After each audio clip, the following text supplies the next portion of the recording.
और खबर रायगढ़ से, जहां पर प्रसिद्ध लक्ष्मी नारायण मंदिर प्रांगण में इन दिनों श्रद्धा और भक्ति का माहौल देखने को मिला है। जहां पर निगानिया परिवार के तत्वाधान में श्रीमद् भागवत कथा का भव्य आयोजन संपन्न हुआ है। यह धार्मिक आयोजन 5 नवंबर तक चला है, जिसमें मुख्य कथावाचक पंडित भारत भूषण शास्त्री महाराज रहे हैं। पंडित शास्त्री जी ने कथा के प्रारंभिक 3 दिनों में भागवत महात्म्य का विस्तृत वर्णन किया और धर्म, भक्ति तथा ज्ञान के महत्व को श्रोताओं के समक्ष रखा।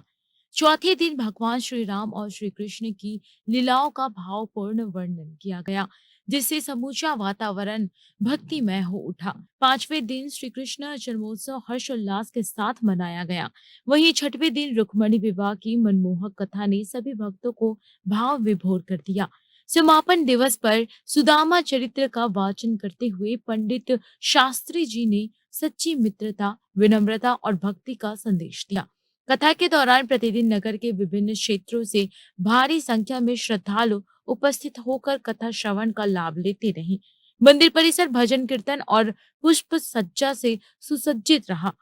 आयोजन में निगानिया परिवार के सभी सदस्य सक्रिय रूप से शामिल रहे और आगंतुकों के लिए प्रसाद एवं भंडारे की भी उत्तम व्यवस्था की गई। श्री लक्ष्मी नारायण मंदिर में संपन्न हुई यह 7 दिवसीय श्रीमद् भागवत कथा न केवल धार्मिक उत्सव बनी, बल्कि समाज में प्रेम, सद्भाव और भक्ति की भावना को भी प्रांगण करने का संदेश देती हुई सफलतापूर्वक संपन्न हुई। आज अष्टम दिवस की कथा है। आज तो रुक्मिणी जी का विवाह श्रवण कराया जाएगा। प्रथम दिवस से 3 दिवस तक भागवत जी के महात्म को सुनाया गया, भक्ति, ज्ञान, वैराग्य के तप के विषय में बतलाया गया।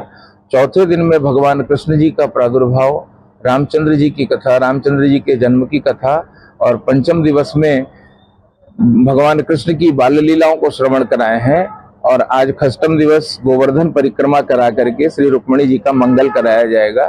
सप्तम दिवस में सुदामा चरित्र श्रवण कराया जाएगा, सुखदेव जी की विदाई होगी। यह कार्तिक महीने के पावन पर्व में निगानिया परिवार के प्रकाश निगानिया जी, उनके पिता श्री प्रदीप निगानिया, उनके चाचा सुनील निगानिया जो कलकत्ता से चल करके सपरिवार सपत्नी आए हैं, और सुरेश निगानिया जी निगानिया परिवार के माध्यम से लक्ष्मी नारायण मंदिर परिसर में श्रीमद् भागवत का आयोजन किया गया है। कहाँ से लोग श्रवण करने आ रहे हैं, किस लिए माहौल होता है? रायगढ़ के सभी गणमान्य नागरिक, धर्म प्रेमी, व्यवसायिक जन और निगानिया परिवार के जितने भी स्वजन स्वप्रेमी है, वो सभी रायगढ़ के जो सभी भक्ति प्रेमी है, सब आकर के भागवत जी की कथा को श्रवण